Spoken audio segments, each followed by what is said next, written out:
Yes, I guess the president obviously tested negative today, and according to CDC guidelines. Yesterday. I'm sorry, yesterday. Yes. And Speaker Pelosi was not considered a close contact, but it seems like a very close call. I know you've said that he had a second booster and that he's following CDC guidelines, but given the importance of his role and his age, is the White House considering any stricter measures to keep him safe? More mask wearing, fewer big venue events, more outdoor events? Well, when you say it's a close call, I'm not sure what you mean by that. Close call in the sense that they were in 2 events at the White House together within 2 days. She tested positive. Sure, okay. Well, for clarity purposes, the way a close contact is defined, it's not arbitrary, it's not something made up by the White House. It's CDC guidelines, and how they define it is being within 6 feet for a cumulative total of 15 minutes over a 24-hour period.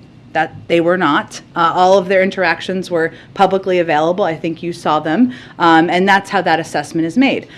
In terms of additional testing or anything along those lines, those assessments would be made by the president's doctor. He was tested last evening and tested negative. We have incredibly stringent protocols here at the White House that we keep in place to keep the president safe, to keep everybody safe.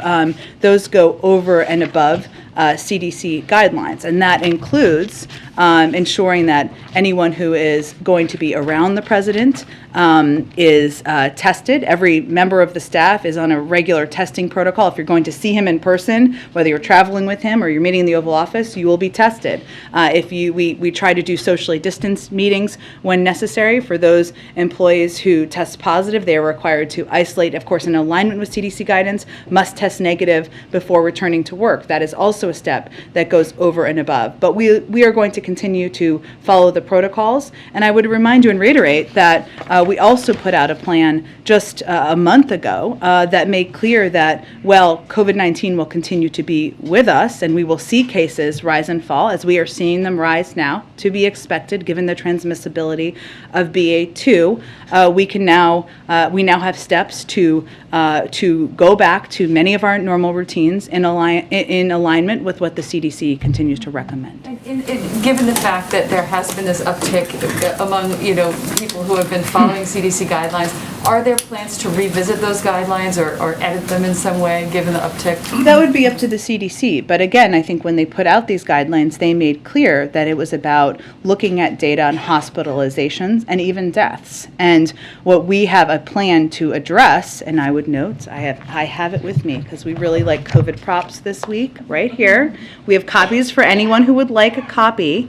And this is a 100-page preparedness plan that we put out that it meant to protect against and treat COVID, prepare for new variants, prevent shutdowns, vaccinate the world. We expected there to be ups and downs and increases. And with a variant that's as transmissible as BA.2, that's what we're seeing at this point in time in the White House, among the press corps, among the general public. And the most important message we're sending to the public is that we have steps in place that we can take to continue to address it, and even as we're continuing to fight COVID, we can, for the most part, return to our normal routines. And quickly on another topic, yeah. Congress voted to remove most favored nation trade status for Russia and Belarus and ban oil imports. Does President Biden 100 to 0. Exactly. Right? Yes. Yes, this is something the president supports, had called for, and certainly plans to sign it.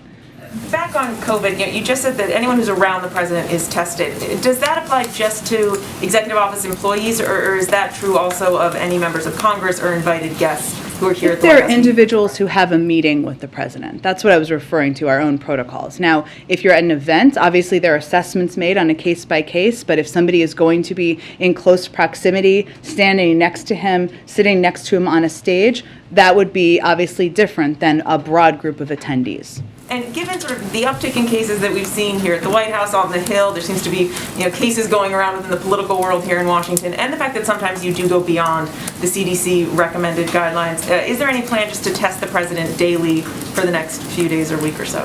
That would be a decision made by his doctor, but that is not deemed to be necessary at this point. And on another